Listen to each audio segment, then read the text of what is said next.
అలాగా పులిపాలు ఎలా దొరుకుతాయి? ఎవరు తీసుకొస్తారు?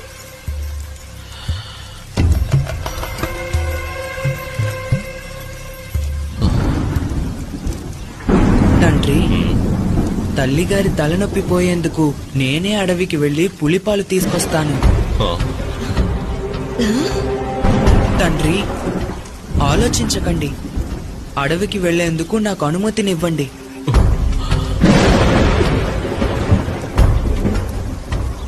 అయ్యప్ప దృఢమైన మాటలలోనూ స్థిరమైన చూపులోనూ దైవత్వాన్ని గ్రహించిన పందలరాజు అయ్యప్ప అడవికి వెళ్లేందుకు అనుమతినిచ్చాడు.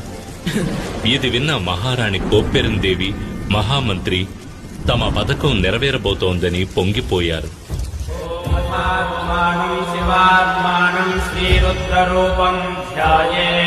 శివభక్తుడైన రాజశేఖర మహారాజు అయ్యప్ప బయలుదేరడానికి ముందు ఈశ్వరుని పూజ